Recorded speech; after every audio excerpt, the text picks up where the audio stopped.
At my mother-in-law's birthday, my husband gave a speech about family values and loyalty. Everyone clapped. Except me. I was holding his burner phone in my purse, the one I found taped under his car seat. I waited until dessert, pulled out the phone, and said, "Want to read some of these out loud, or should I?" His mom said, "What's going on?" I looked at her and said, "Ask your son why there are nudes in here from a woman named just a coworker."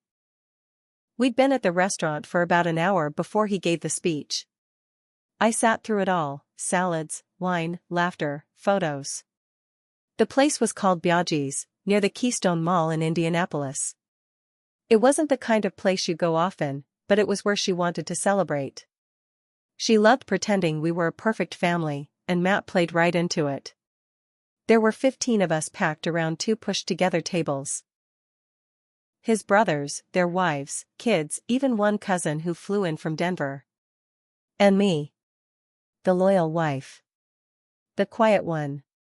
That's how they saw me. Always present. Always smiling. They didn't know I hadn't touched Matt in over a month. They didn't know I stopped doing his laundry because I found a hotel receipt in his jeans for a Holiday Inn Express in Chicago. They didn't know I'd gone through every lie, every excuse, until the day I reached under his driver's seat to find a dropped earring I thought was mine, and my fingers hit duct tape. I thought it was drugs. It wasn't. It was worse. It was a cheap little phone. Locked, but not for long. He used the same passcode he used for everything, his old football jersey number. And just like that, I had everything. Messages. Pictures. Recordings. Dates. Times. GPS pings. 3 weeks I sat with that knowledge. 3 weeks pretending. I didn't confront him because I wanted to be sure. Because I wanted to be careful. Because once you set fire to something, there's no going back. That night, while he was standing there holding his wine glass and talking about how much family meant to him, all I could think about was the message I saw from just a coworker the day before. She'd written, "I know it's wrong, but I don't feel bad anymore. Your wife doesn't see you the way I do. She's boring. You deserve this." That was when I decided I wouldn't wait anymore. I sat through the speech. I watched his mother cry. I watched his brothers nod like they were proud of him. Like he was the golden boy. He always was. Matt, the reliable one. The smart one. The one who never got into trouble. He always knew how to play people. But he forgot that I have a limit. When dessert came out, a huge chocolate cake with candles. I waited until everyone had a slice. He was smiling, laughing with his niece. I stood up slowly, pulling my chair back so it scraped the tile. That got their attention. Then I reached into my purse and pulled out the burner phone. People noticed right away. One of his brothers said, "What's that?" like it was a remote control or something. I held it up. "Want to read some of these out loud, or should I?" I said, flat and loud enough to cut through the noise. Matt stopped smiling. "What are you talking about?" he said, trying to act confused. But his eyes gave him away. His mother leaned forward. "What's going on?" I looked right at her and said, "Ask your son why there are nudes in this phone from a woman named just a coworker." Silence hit the table like a slap. Matt stood up too. "Can we not do this here?" he said, his voice low, teeth clenched. "Oh, we're doing this here," I said. "You picked the wrong night to pretend to be some loyal family man. You want to preach about values? Let's share some actual values." He reached for the phone. I pulled it back. "Don't. I swear to God, Matt." He sat down. His face was red. His mom looked like she'd been punched. I turned to the family. "I found this phone 3 weeks ago. Taped under his car seat. He's been cheating. 4 months. Maybe years. She's married too. They've been sneaking around while telling their spouses everything's fine. I unlocked the phone, held it up. Here's one text. I had dreams about your hands on my hips. I wore that blue dress today because I knew you'd be watching. Want me to keep going? Someone whispered Jesus, but I didn't look to see who. His mom said, Matt, tell me this isn't true. Matt rubbed his hands down his face. It's not what it looks like. I laughed. I couldn't help it. You think I'm an idiot? You think this is some misunderstanding? I scrolled and read another, let's book next weekend now. She'll believe you're going for work again. I can't wait to feel your mouth on me.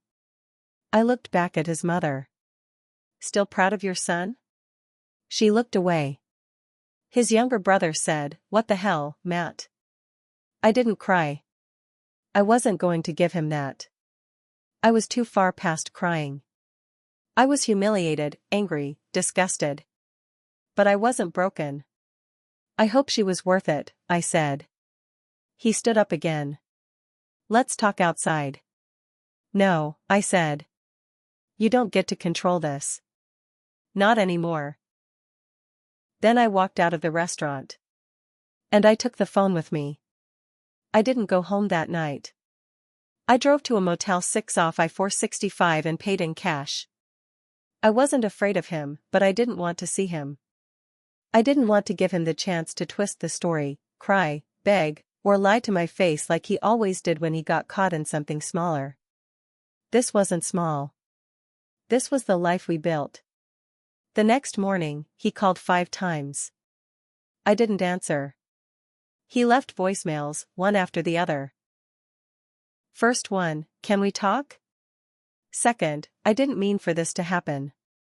Third, you're blowing this out of proportion. Fourth, don't do anything stupid. Fifth, silence, then a sigh, then, I still love you. Please. I saved them. I didn't delete a thing. Then my phone buzzed with a number I didn't recognize. I let it go to voicemail. When I listened, it was a woman. Her voice was calm but had that fake sweet tone I've heard too many times before. Hi, I think you found something that belongs to my coworker Matt. I just want to say that none of this is your fault, and I hope we can all be adults about this. Please call me back. She said her name, and it matched the one in the text messages. The woman from the burner phone. The coworker who apparently thought I'd be stupid enough to believe this wasn't her fault. I didn't call her back. I did something better. I found her husband. She mentioned him a few times in the texts. Complained about how Brad never touches me anymore. I did a little digging. Her last name was unique. I looked her up on LinkedIn. She worked in HR at the same company as Matt. It didn't take long to find her Facebook, then her husband's page. Brad. He had pictures of them with their 2 little kids. A golden retriever. A house in Carmel. Perfect life. Just like ours used to look. I messaged him. Just one sentence, if you want proof your wife's been cheating with mine, message me back. I have it all. I went silent after that. Meanwhile, Matt kept texting. First angry.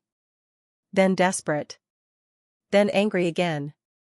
By the second day, he was saying things like, you're destroying everything over one mistake.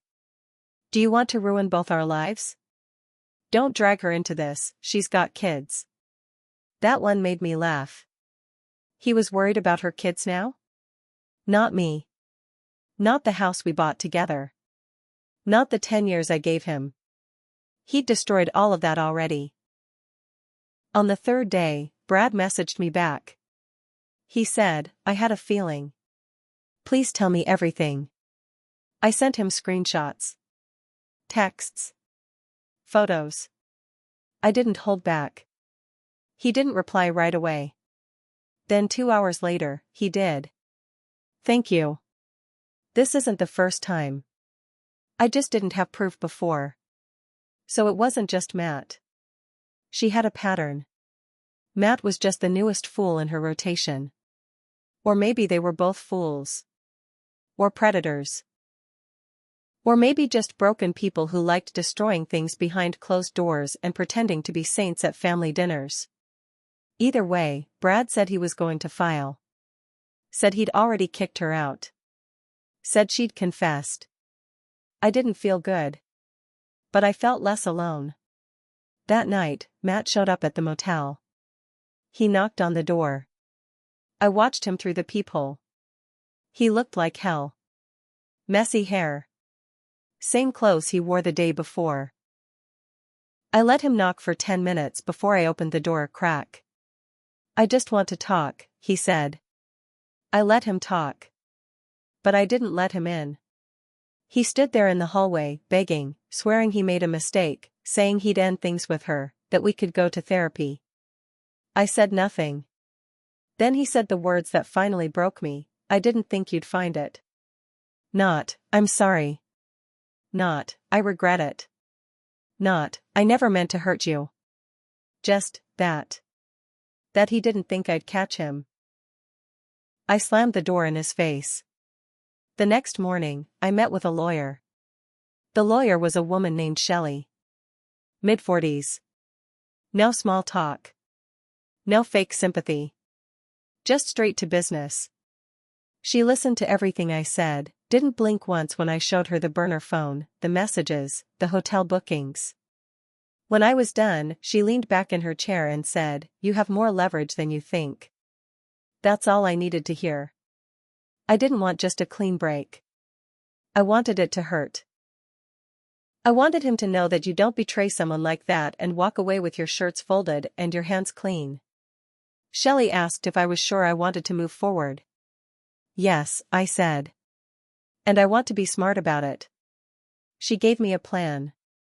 While she handled the paperwork, I stayed at the motel another week.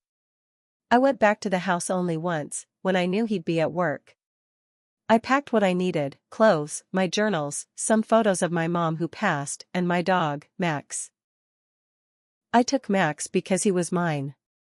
I found him at a shelter 3 years ago, paid for his shots, his food, his crate. Matt liked to say Max was ours, but he never took him to the vet, never walked him. Never even picked up his poop without gagging. He didn't deserve Max either. Before I left the house that day, I did one more thing. I grabbed a box from the basement, our wedding stuff. The album, the dried bouquet, his vows written on index cards. I took a lighter from the kitchen drawer. Then I walked into the backyard and burned the whole thing in the fire pit. One piece at a time. It wasn't for revenge. It was for me. To watch the lies go up in smoke. Then came the twist I didn't see coming. 3 days after I met with the lawyer, I got a call from Shelley. "I need you to come in," she said. "There's been a development." When I arrived, she had a file on her desk and a strange look on her face. Calm but tight. "Your husband has an attorney now," she said. "And he's claiming you violated his privacy. He wants to sue you for invasion." I blinked. "You mean, because I found the burner phone?" She nodded. "He's saying you accessed private information without his consent. And he's trying to use that to scare you into dropping the divorce. He's hoping you'll agree to mediation, no fault, 50-50 on everything." I laughed. "Is that even legal?" I asked. "It's shaky," she said. "But it could drag things out. Cost you time. And money." He wanted to punish me now. For exposing him. He thought he could scare me into silence. That made my decision easier. "No deals," I said. "We go to court." And then I dropped my own card. I also gave his mistress's husband everything. "He's filing, too." Shelley raised an eyebrow. "That'll look interesting in front of a judge." A week later, I was served papers from Matt's lawyer. They were trying to freeze our joint assets. Said I was emotionally unstable, retaliatory, and not cooperating. So I gave Shelley the rest of the messages. The calendar screenshots. I even gave her a copy of the voicemail where Matt told me I was blowing this out of proportion. Let the judge decide who was unstable. But I wasn't done. I sent an anonymous tip to the HR department at Matt's company. Not a long letter. Just a printout of some messages between Matt and his mistress, both of whom worked there. I didn't even have to sign my name. Just attached the screenshots and wrote, "Conduct between two employees on company time." 2 days later, she was put on leave. And Matt? He was called into a meeting. And that's when everything really started to fall apart. Matt didn't know yet that I sent the screenshots to HR. He only found out after they called him in for a conversation. He came out of it suspended for a week. They used the words pending investigation. By then, his mistress had already been escorted out of the building. She'd cried in the break room. Someone recorded it. It made its way around the office. The message was clear: whatever they were doing, it was now everyone's business. I didn't feel bad. Matt tried to text me again that night. This time it was just one line: "You're ruining my life." And finally, I answered. "You ruined mine first. I'm just giving it back." I blocked his number after that. The court process took 5 months. He fought me on everything. Tried to drag out the divorce. Claimed I was after his money. Tried to keep the house. Tried to say I took Max without his permission. But he didn't know that I'd already documented everything. I had vet records. Receipts. A video of Matt saying, "You deal with the damn dog, I don't have time for that." Shelley crushed him in court. The judge wasn't dumb. Once the burner phone and texts were entered into the record, it became clear who'd destroyed what. His argument about invasion of privacy fell apart. In the end, I got the house. I got full custody of Max. And because of some smart moves Shelley made with financial records, I walked away with a larger share of the retirement and savings. He walked away with debt. And a warning on his employment file. The mistress? Her husband left her. Filed for full custody of the kids. According to a coworker of Matt's I stayed in touch with, she ended up quitting before they could fire her. She left town. No one's heard from her since. As for Matt, he lost the job 6 weeks after our court date. The investigation ended with a pink slip and a non-compete clause. He couldn't even work in the same industry for a year. He moved back in with his mom. The same mom who couldn't look me in the eye after the restaurant. We never spoke again. And me? I made mistakes too. I ignored the signs for years. I believed his lies. I let things slide that I shouldn't have. I thought loyalty meant staying quiet, staying small, and staying supportive. But loyalty doesn't mean letting someone walk all over you. It means protecting what matters. And when I realized I didn't matter to him anymore, I chose myself. A year later, I'm still in the house. Max still runs to the door every time I come home.